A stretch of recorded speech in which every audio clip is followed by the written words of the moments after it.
มีก็เหลือเองลูกมีก็เหลืออยู่เมืองไทยไปแท้นั่นเองแค่หนานั่นมีหน่อมมีวันเจอกบฏนั่นปีมีหน่อมเนี่ยปีนี้อาชากันเหรอก็80 ปลายเนาะนี่เป็นตะกาตามดีกันนะตามดีมาเข้าจุ่มก่อนแล้วร้อยหนาแล้วร้อยอย่าฮิตนะ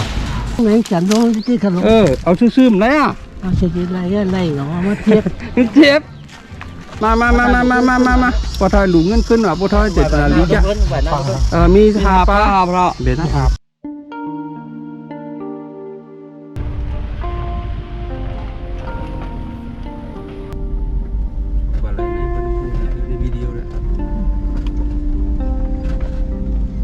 มือเฮาไลกินอย่าลืมก้นก่ออันต้องไหม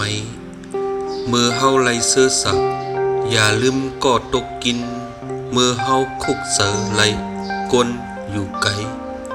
อย่าลืมเฮ็ดดีต่อก้นอยู่ซ้ำมือสูงภูมิเสือเสตนาลีเฮาเขาตั้งเสียงคามันนี่เป็นวันหลีวันงามกันเนาะเฮาพาเดี๋ยวอ่อนสั่งร้องมาหลุกโคหลูกระเท้าในคันเนาะนี่ก็เป็นการสร้างปืนน้ำใหม่ตาใต้เขาแห่งกำคันเนาะแล้วในปักปืนถึงใต้เนี่ยก็เขาพาติอ่อนเฮ็ดเขาพาจุ่มสังข้ามือเมตตาอ่อนเฮ็ดเป็นโหแฮกมันนะคันเนาะสั่งว่าเฮือนมือไหลทางในนี้ก้อยสั่งน้องไหนอันพุทธทอมเตรียมทนนั่นไหนก็วันสั่งร้องก่อนหรือกระต้านไรคันเนาะสั่งว่ามือไหลหันก่อนในก็เยื่อเขาอะไรครับนี่ก็เป็นปืนน้ำใหม่ใต้เขาคันเนาะไปเฮ็ดไปสร้างดังดีไหนก่อนสั่งน้องมาหลูโคหลูก้นเท้าก้นเต็มโทนก็เท่าเนี่ยเต็มโทนในคันเนาะนะครับก่อนกันสร้างปืนน้ำใหม่ตาเมืองเขาคันเนาะถึงเมืองไกลเขาดังเสียงขนาดนะเขาขาดได้ปืดโหเฮ็ดกำเหตุตั้งบนนะคันเนาะเมืองปัดเขาขาโหแฮกกำเหตุตั้งสังว่าเขาใช้ก่อนกันเทียบเจอเขาเนี่ยก็ไล่คันเนาะผมเมืองโดยสุดใจดังเสียงขนาดสังวหันวิดีโอนี่ก็เน็กไลน์เน็กแชร์บันสาธุซ่อมเขาก็ไล่กันเนาะกำสั่งร้องได้มากด้วยเขาขามาแฮนกุ่นไว้ตั้งเลยกันเนาะเขาขามาแฮนกุ่นไว้ตาเดลูเดต้านบ่อเท้าเนี่ยครับนี่ก็เป็นปืนน้ำใหม่อันที่กึกปืนกว่าตั้งถึงขนาดตะกาครับอ่อนกันผมจมสาธุครับพอเรากินผ้าหรือเมื่อไรกินผักเขียวกินผักเขียวอ๋อครับเขียนมาเนี่ยรีว่าเผายามะเร็งบ่ถอดแค้นเนาะปีนี้อาชากันเหรอก็80 ปลายเนาะมีตังเปลี่ยนยังก็บ่ถอดมียังเนาะเป็นก้นเท้าไอ้นะเท่ากว่านี่เนาะเอวบ่หลีปีได้มันก็นอนจ้องเลยโยไปเล็กๆกว่าได้กว่าเดียวนะป้อมเสียงสายได้กว่าเดียวนะพ่อเนาะก็ให้ตั้งเลียวเนาะนั่นน่ะเขาก็ตึงหนุ่มหนูก็เขาก็คัดเต๋ออ่อนบนเฮ็ดตั้งลีเดียวพ่อเฒ่าอ่ะเอาค่ะสาธุนะพ่อเนาะกำบ่สั่งร้องมาได้มาหลุมมาต้านพ่อเฒ่านะเอาค่ะกำพ่อเฒ่าตัวลอยตั้งเหนือสติตั้งเหนือค่ะมาไหนอยู่ซื่อๆนะมาพ่อนั่งไม่อินนะพ่อเฒ่านะได้สั่งร้องนงนั่งเลยนั่นมันตะการนะนี่ห้างดีตายบอสถ่ายห้างออกมานะโอเคเอานั่งเอานั่งเลยพร้อมดูจ้อมเลยค่ะเอานั่งนึกคงไอ้เจ้าโอเคมันเดี๋ยวพังห้างมันเดี๋ยวออกมาห้างดีน่ะนะก็จุกไอ้มันห้างดีโอเคนั่งลงไอ้เจ้านั่งเอาต่อกันไม่เยอะเอาเองนะไม่กันไม่เอามันถึงกันไม่ค่ะโอเคสาธุค่ะโอเคสุดมากในอินอะไรปันสุดมากในอินอะไรโอเคปะเทาหลอดบวยกุศลมันปอดอินนะปะเทาหน้าไล่นอเอาจะเขายุกมือไวอะมือไวปะไทยปันป้อนค่ะเอาปะเทามาหัวตัวนี้ค่ะ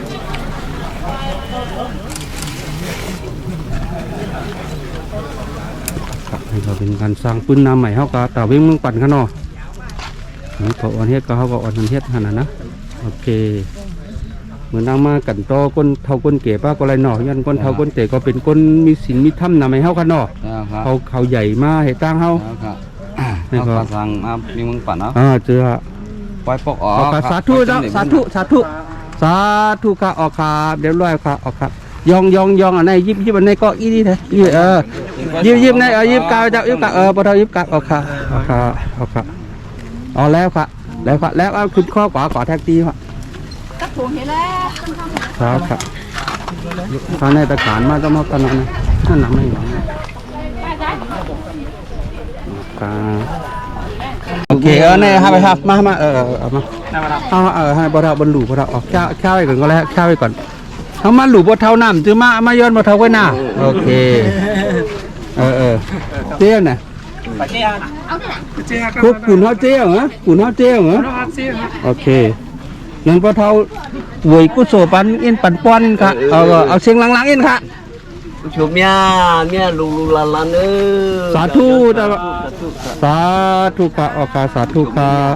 สาธุค่ะนะสาธุต้นบันเทค่ะสาธุค่ะ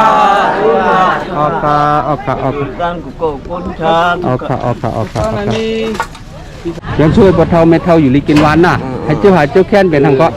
ออกค่ะในเธอมันไก่หัวเมานี่ไก่หัวเมาหัวเมามันดุ้งเลยโอเคไปนั่งสั่งลองตีอันไตเฮาเฮ็ดอยู่กูปีนั่นเลยยังเฮ็ดจอมหนังเสดนะคุณหอคำอาซอกะอันเอาลูกยิงลูกชายเข้ามาลูอับเฮาเขาทำการเนศาสนาในนั่นอยู่เยาเมื่อคุณหอคำอาซอกะเอาลูกยิงลูกชายแต่งโตหางเครื่องเฮ็ดลองเสมาจองนั่น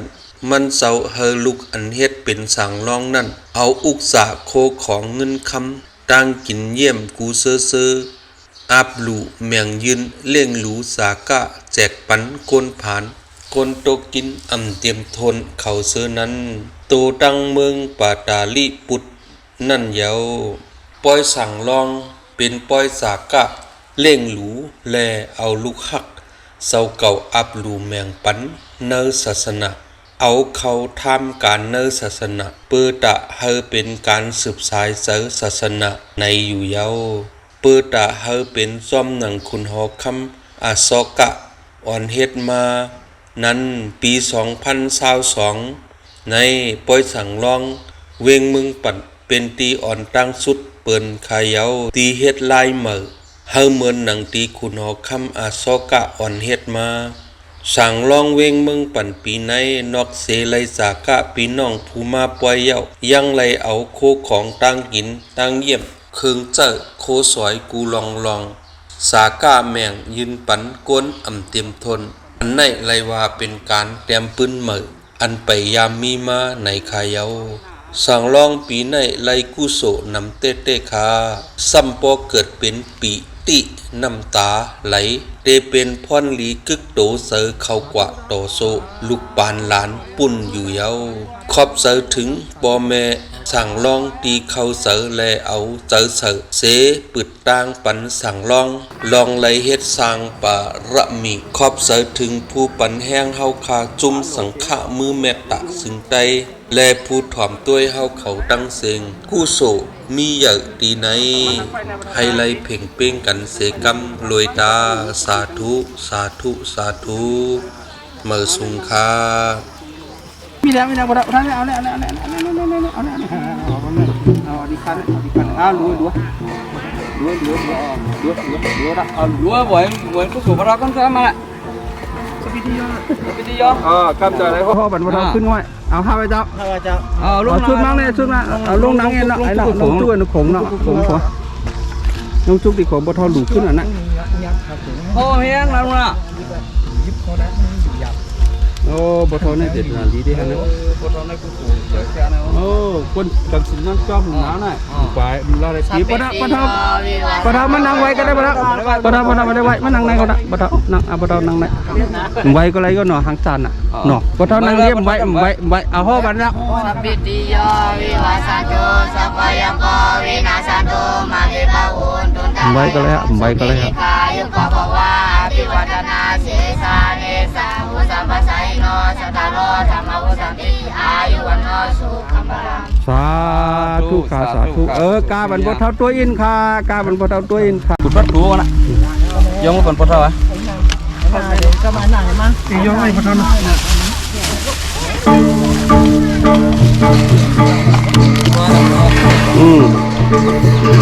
เออ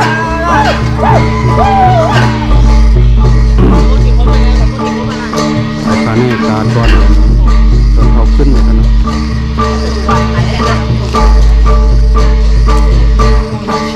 เอาค่ะโอเคอย่าแล้วนะ